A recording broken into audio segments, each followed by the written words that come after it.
बिस्मिल्लाहिर्रहमानिर्रहीम। Free electrons in crystals, free electron model का lecture 11 है और इसमें आज हम डिस्कस करेंगे the hall effects in metals. Hall effect क्या है, इसके बारे में हम डिटेल में आगे डिस्कस करते हैं। हॉल एक साइंटिस्ट का नेम है और जिसने ये इफ़ेक्ट मेटल्स में डिस्कवर किया था, और ये इफ़ेक्ट जो है वो भी फ्री इलेक्ट्रॉन्स की वजह से ही डिटेक्ट हुआ था।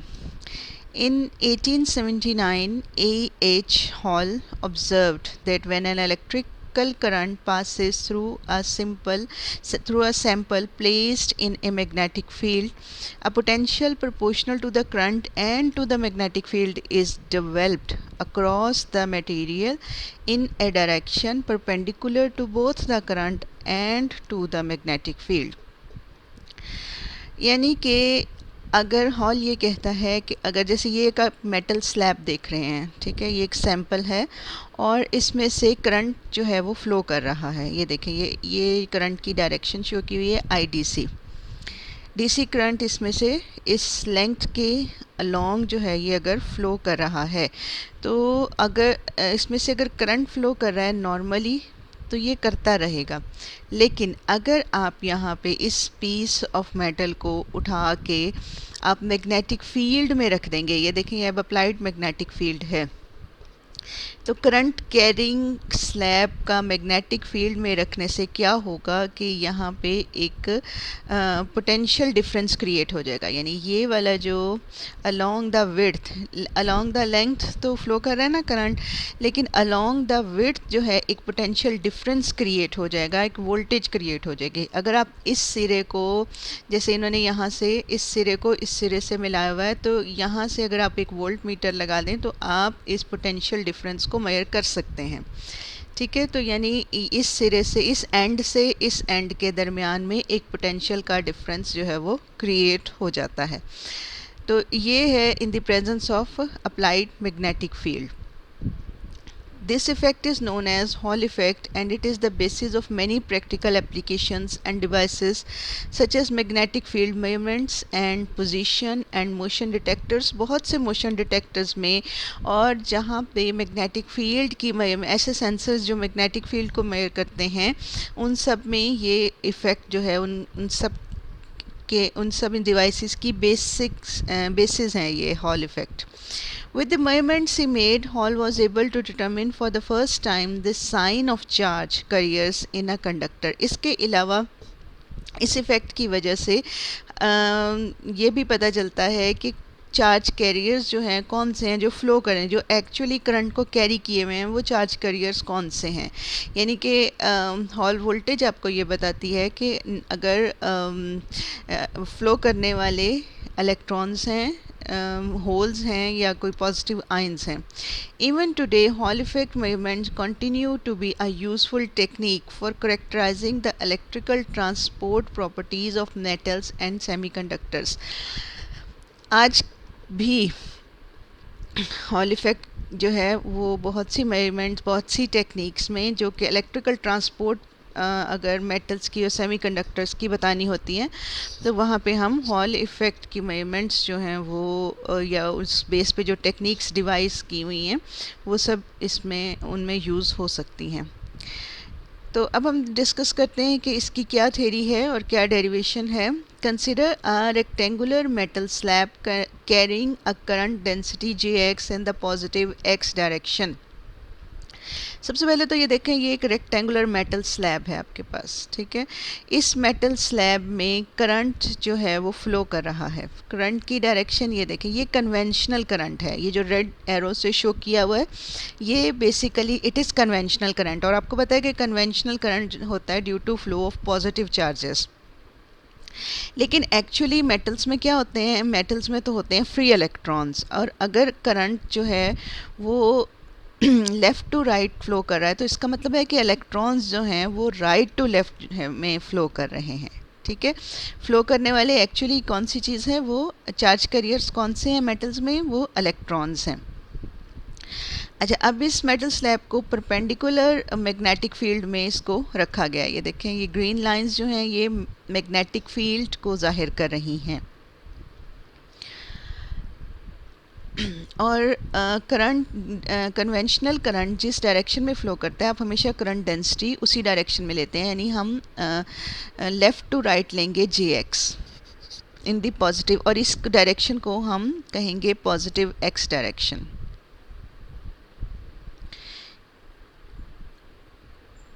ये हम ले रहे हैं पॉजिटिव एक्स डायरेक्शन, ठीक है। और इसका मतलब हुआ कि जो बी है वो हो जाएगा पॉजिटिव जी डायरेक्शन में,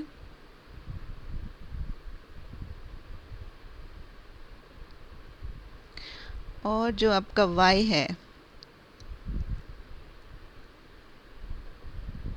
वो ऐसे, ये देखें, ये वाई एक्सिस, ठीक है जी, ये पॉजिटिव वाई एक्सिस। यानी अगर आप एक्स के इधर बैक साइड पे आएंगे तो पीछे की साइड पे आएंगे तो वो नेगेटिव एक्स डायरेक्शन है, और अपवर्ड आपका पॉजिटिव जी डायरेक्शन है, डाउनवर्ड नेगेटिव जी डायरेक्शन है, और इधर आउटवर्ड जो है इस डायरेक्शन में ये पॉजिटिव वाई है, और इस स्लैब की दूसरी साइड पे इधर इधर इधर जो है ये पीछे की तरफ ये होगा माइनस वाई डायरेक्शन।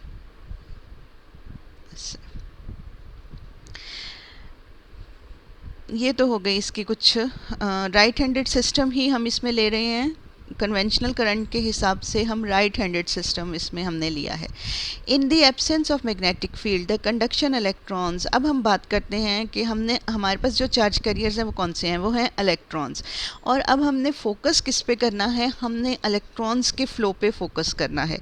तो इलेक्ट्रॉन्स के फ़्लो पे अगर आप फोकस करें तो इलेक्ट्रॉन्स जो हैं वो उनकी ड्रिफ्ट वेलोसिटी वी एक्स है, और वो किस डायरेक्शन में है, इन दी नेगेटिव एक्स डायरेक्शन।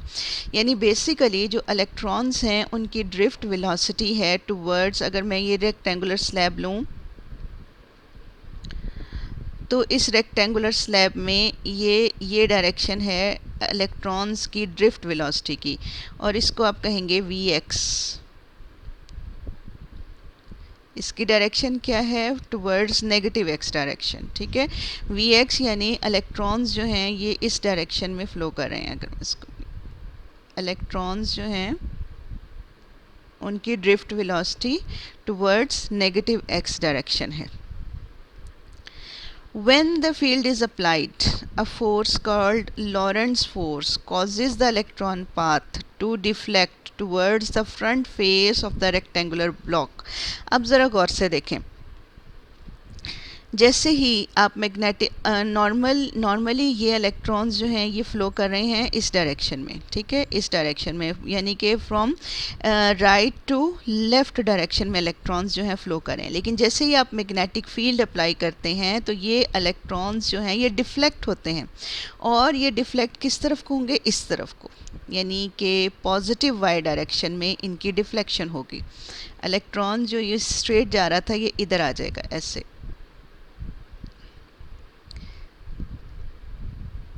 जब मैग्नेटिक फील्ड में इस स्लैब को रखा जाएगा तो इलेक्ट्रॉन्स जो हैं वो डिफ्लेक्ट हो जाएंगे, और ये फ्रंट फेस पे ये कमुलेट हो जाएंगे।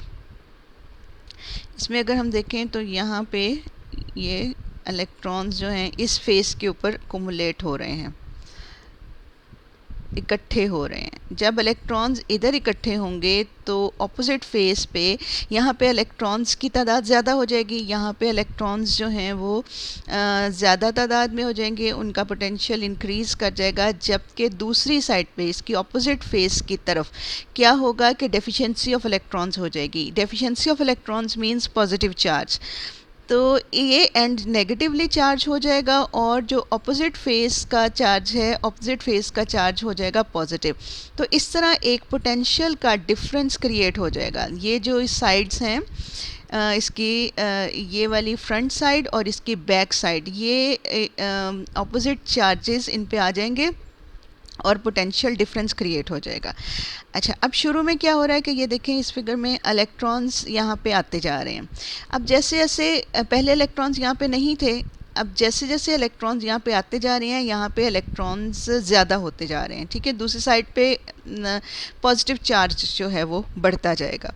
अब जो पीछे से आने वाले इलेक्ट्रॉन्स हैं वो जब इधर आएंगे, अगर यहाँ पे पहले से इलेक्ट्रॉन हैं तो पीछे से जो इलेक्ट्रॉन इधर आ रहे हैं उनको क्या मिलेगी, रिपल्शन मिलेगी, क्योंकि ऑलरेडी यहाँ पे इलेक्ट्रॉन इकट्ठे हो गए हैं।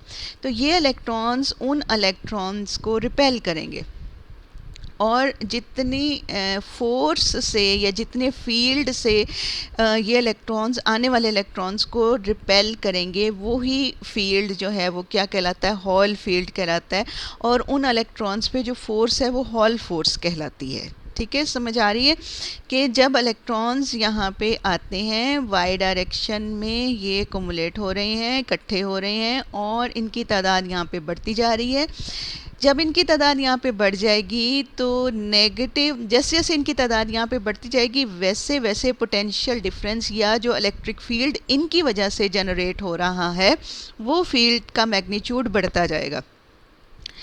और इससे क्या होगा कि जो आने वाले जो मैग्नेटिक फोर्स अप्लाई हो रही है इलेक्ट्रॉन्स पे, जो उनको इधर की तरफ लेके आ रही है, तो एक तरह से समझें कि ये जो फोर्स है इन इलेक्ट्रॉन्स की वजह से जो फोर्स है वो उस मैग्नेटिक फोर्स को अपोज कर रही है। तो दोनों एक दूसरे के को अपोज कर रही हैं, तो एक स्टेज ऐसी आ जाएगी कि दोनों एक दूसरे के इक्वल हो जाएंगी, फिर कोई इलेक्ट्रॉन डिफ्लेक्ट होके इधर नहीं आ पाएगा। ठीक, तो उसको हम कहेंगे equilibrium stage. An excess of electrons accumulate on the front face of the slab. Simultaneously, equal number of positive charges will accumulate on the opposite face of the slab due to deficiency of electrons. The appearance of positive charges on the opposite faces create an electric field called the Hall field. Opposite faces पे जो ये charges की accumulation है, ये जो एक field create करें, इसको आप क्या बोलते हैं, हॉल फील्ड। और आपको पता है कि इलेक्ट्रिक फील्ड की जब हम नॉर्मली डायरेक्शन लेते हैं तो हम फ्रॉम पॉजिटिव टू नेगेटिव लेते हैं, तो इस हॉल फील्ड की डायरेक्शन ये इधर से इधर की तरफ होगी, यानी उधर से इधर की तरफ का मतलब हुआ कि in the direction of positive Y axis. अब यहाँ पे ये फिगर जो बनी हुई है इसमें ज़रा आप गौर करें कि किस तरह से हमने इलेक्ट्रॉन्स पे फोर्स की डायरेक्शन को फाइंड करना है। ये देखें, ये आउट ऑफ द पेज हो गया मैग्नेटिक फील्ड, ये डॉट की सूरत में बना हुआ है। अब करंट जो है कन्वेंशनल करंट की डायरेक्शन ये है, ये ब्लू एरो से शो हुई है। तो ये छोटा सा एक इलेक्ट्रॉन है, ये इलेक्ट्रॉन जो है इसकी ड्रिफ्ट वेलोसिटी इस तरफ का, यानी टुवर्ड्स नेगेटिव एक्स डायरेक्शन है, करंट के ऑपोजिट में। अब इस पे जो लॉरेंट्ज फोर्स एक्ट कर रही है वो किस डायरेक्शन में करेगी उसको देखें। जब हम राइट हैंड रूल अप्लाई करते हैं तो हम क्या करते हैं, हम चार्ज कैरियर की डायरेक्शन में, यानी वेलोसिटी की, जो भी चार्ज पार्टिकल मूव कर रहा हो, हम उसके वेलोसिटी की डायरेक्शन में अपना थंब रख लेते हैं।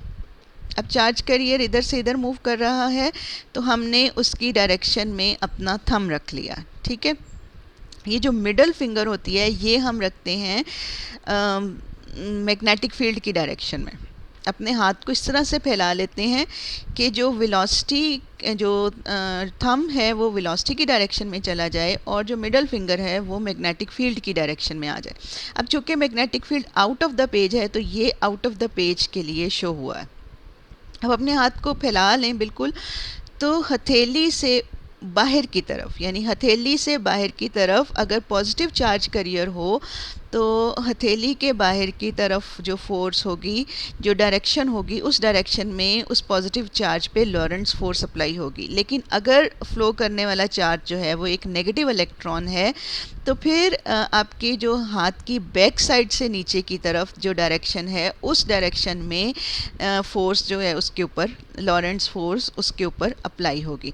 तो इसका मतलब हुआ कि इस सिचुएशन में जो, चूँकि हम इलेक्ट्रॉन को फोकस कर रहे हैं तो इलेक्ट्रॉन पे इस डायरेक्शन में, यानी टू नीचे की तरफ जो है वो फोर्स एक्ट कर रही है। तो नीचे की तरफ एक्ट करने का मतलब है, ये देखें फोर्स ऐसे, और ये इलेक्ट्रॉन जो ऐसे सीधा जा रहा था अब ये ऐसे नहीं जाएगा, ये ऐसे इसका कर्व पाथ हो जाएगा और अल्टीमेटली ये यहाँ पे इस फेस के ऊपर आके स्टेशनरी हो जाएगा। अब हम इसकी कैलकुलेशन कर लेते हैं कि हॉल फील्ड, हम फ्री इलेक्ट्रॉन्स की वजह से जो हॉल फील्ड क्रिएट हुआ रहा है उसको हम कैसे कैलकुलेट करेंगे। जनरली हमारे पास लॉरेंट्ज फोर्स का फॉर्मूला होता है F = QV × B। The Lorentz force Fl acting on an electron which is moving from right to left with velocity Vx is. अब हमें इस Lorentz force को फाइंड करना है कि इलेक्ट्रॉन के ऊपर इसकी वैल्यू क्या है. तो आप क्या करेंगे, चार्ज जो है वो माइनस ई है और v क्रॉस b है, तो पहले v क्रॉस b ले लें. v क्रॉस b लेने के लिए हम एक डिटर्मिनेंट बना लेते हैं. डिटर्मिनेंट में हमारे पास एक्स हेड वाई हेड जी हेड आ गया यूनिट वेक्टर्स, और v के कंपोनेंट्स लिखेंगे. v का सिर्फ एक ही कंपोनेंट है vx, इसका y और z दोनों ज़ीरो हैं. b जो है वो चूँकि along the z axis apply किया हुआ है, तो b के लिए भी आप लिखेंगे bz. तो इस तरह से आप इसका जब क्रॉस प्रोडक्ट लेंगे, x के लिहाज से इसको खोलें तो ज़ीरो आएगा, y के लिहाज से माइनस वाई होगा. सेकंड इसका जो कॉलम जब आप खोलेंगे तो होगा माइनस वाई हेड, और उसके लिहाज से जब आप खोलेंगे तो आ जाएगा V X B G minus zero. इसके अलावा z के लिहाज से जब आप इसको ओपन करेंगे तो भी आपके पास जो है वो ज़ीरो आंसर आएगा. तो इस तरह v क्रॉस b आपके पास आएगा minus V X B G Y cap. तो वो वैल्यू आप यहाँ पे v क्रॉस b की जगह लगा दें तो ये इसका इलेक्ट्रॉन का नेगेटिव और साथ में ये नेगेटिव आपके पास आ जाएगा ई V X B G Y cap. अब इससे आपको क्या वाई कैप की वैल्यू क्या आ रही है, पॉजिटिव आ रही है. तो इसका मतलब हुआ कि इलेक्ट्रॉन्स जो हैं they are deflected towards the positive Y direction. यानी इलेक्ट्रॉन्स जो है फ्रंट फेस को आप पॉजिटिव वाई ले रहे थे, तो इलेक्ट्रॉन्स जो हैं वो फ्रंट फेस की तरफ जो हैं वो डिफ्लेक्ट होंगे, उन पे लॉरेंट्स फोर्स की डायरेक्शन वो होगी. तो जैसे मैंने आपको बताया कि इलेक्ट्रॉन्स के इकट्ठे होने से इलेक्ट्रिक फील्ड जनरेट हो जाएगा, और उस इलेक्ट्रिक फील्ड को आप बोलेंगे हॉल फील्ड, और उस इलेक्ट्रिक फील्ड की जो फोर्स है वो हॉल फोर्स होगी. तो हॉल फोर्स और लॉरेंट्स फोर्स एक दूसरे के ऑपोजिट होंगी. एक दूसरे के ऑपोजिट होंगी तो जब इक्विलिब्रियम कंडीशन में दोनों का मैग्नीट्यूड सेम हो जाएगा. अब हम दोनों का मैग्नीट्यूड ले रहे हैं, एक तरफ एफ एच है, एक तरफ एफ एल है. आपको पता है इलेक्ट्रिक फील्ड क्या होता है, क्यू ई. तो यहाँ पे इलेक्ट्रिक फील्ड लिखा है, हॉल फील्ड है तो हॉल फील्ड होगा ई ई एच, और दूसरी तरफ जो लॉरेंट्स फोर्स है उसका मैग्नीट्यूड है ई वी एक्स बी जी. तो ये ई एच हमारे पास आ गया वी एक्स बी जी, यानी ये है हॉल फील्ड का magnitude V X B G. X direction में चार्ज कैरियर्स फ्लो कर रहे हैं, और बी जी जो है वो मैग्नेटिक फील्ड है. तो ये जो इलेक्ट्रिक फील्ड है ये वेलोसिटी और मैग्नेटिक फील्ड दोनों ही के परपेंडिकुलर होगा. The current density J X is equals to N E V X. आपको पता है करंट डेंसिटी का क्या फार्मूला होता है, N E V X. But electrons have drift velocity negative X direction. अब चूँकि करंट डेंसिटी तो आप ले रहे हैं टुवर्ड्स पॉजिटिव एक्स एक्सिस, लेकिन इलेक्ट्रॉन की जो ड्रिफ्ट वेलोसिटी है वो है टुवर्ड्स नेगेटिव एक्स डायरेक्शन. तो इसलिए उसको हम वो वी एक्स जो है वो क्या होगा, वो माइनस में होगा. तो यहाँ से इस फॉर्मूले से अगर आप वी एक्स की वैल्यू निकालें तो ये बनेगा जे एक्स ओवर एन ई, और साथ में नेगेटिव लगेगा क्योंकि इलेक्ट्रॉन्स की drift velocity towards negative X direction है. अब ये वी एक्स की वैल्यू आप ये यहाँ पे ई एच में पुट कर दें, हॉल फील्ड में पुट कर दें यहाँ पे, तो ये हमारे पास आ गया E H equals to minus one over N E J X B G. This shows that Hall field is proportional to both the magnetic field and the current density. Hall field जो है जितना heavy current flow करेगा उतना ज़्यादा hall field create होगा, और जितना ज़्यादा मैग्नेटिक फील्ड अप्लाई किया होगा हॉल फील्ड का मैग्नीट्यूड उतना ही ज़्यादा होगा. इसमें ये जो फैक्टर है minus one over N E, ये एक कांस्टेंट फैक्टर है और ये प्रोपोर्शनैलिटी कांस्टेंट है. The constant of proportionality is known as Hall constant and it is defined as RH. इसको आप RH से लिखेंगे और ये proportionality constant है, that is equals to minus 1 over NE which is inversely proportional to density of charge carriers N. आप ये देखें ये जो Hall constant है ये N के proportional है, यानी number of charge carriers की density के inversely proportional है. जितने ज़्यादा charge carriers होंगे RH की वैल्यू उतनी small होगी, जितने कम charge चार्ज करियर्स होंगे आर एच की वैल्यू उतनी ही ज़्यादा बड़ी होगी। The sign of Hall constant indicates the nature of the charge carrier that predominate in the conduction process। अब ये हॉल कांस्टेंट का जो भी साइन आएगा, जो इसके साथ पॉजिटिव या नेगेटिव साइन आएगा, ये डिटरमिन करेगा कि जो फ्लो करने वाले चार्ज करियर्स हैं वो पॉजिटिव हैं या नेगेटिव हैं। If R H is negative the predominant charge is electron and vice versa. The measurement of Hall voltage help us to know the following. Hall voltage की मदद से हम 3 चीज़ें फाइंड कर सकते हैं। Sign of the predominant charge carrier, the charge density, यानी पहले ये साइन यहाँ पे अगर पॉजिटिव है तो इसका मतलब है कि फ़्लो करने वाले होल्स हैं या पॉजिटिव आयंस हैं। यहाँ पे नेगेटिव है तो इसका मतलब है कि इलेक्ट्रॉन फ्लो करने वाले चार्ज करियर्स इलेक्ट्रॉन्स हैं। इसके अलावा दूसरी चीज़ हमें n के बारे में पता चलती है, यानी चार्ज डेंसिटी पता चलती है। जितनी ज़्यादा आप हॉल वोल्टेज क्रिएट होगी उससे आप उसकी वैल्यू अगर आप फाइंड कर लें तो आप n की वैल्यू फाइंड कर सकते हैं, यानी नंबर ऑफ़ चार्ज कैरियर्स जो फ्लो कर रहे हैं पर यूनिट वॉल्यूम, उनके बारे में आपको पता चल जाएगा। उसके बाद है the mobility of charge carriers. Charge carriers की मोबिलिटी भी हमें इस फॉर्मूले से पता चल जाएगी। देखिए ये रेक्टेंगुलर स्लैब है, इसमें जो लॉरेंट्ज़ फोर्स इलेक्ट्रॉन्स को इधर पुश कर रही है, ठीक है, इस साइड पे, और यहाँ पे जो हाई फील्ड है, जो इलेक्ट्रॉन मज़ीद डिफ्लेक्ट होके आएंगे उनको अपोजिट फोर्स मिलेगी, और वो अपोजिट फोर्स जो है यहाँ पे एफ ई लिखी हुई है, एफ एच भी लिखा जा सकता है इसको। हॉल फोर्स यानी हॉल फील्ड दोनों एक दूसरे के ऑपोजिट हैं। जब ये दोनों एक दूसरे के मैग्नीट्यूड वाइज इक्वल हो जाएंगे तो ये एक दूसरे का इफेक्ट कैंसिल कर देंगे और इक्विलिब्रियम कंडीशन सस्टेन हो जाएगी, यानी फिर कोई इलेक्ट्रॉन जो है वो फ्लो करने के दौरान डिफ्लेक्ट होकर इधर नहीं आएगा, बल्कि इलेक्ट्रॉन जो है वो सीधा फ्लो करता चला जाएगा।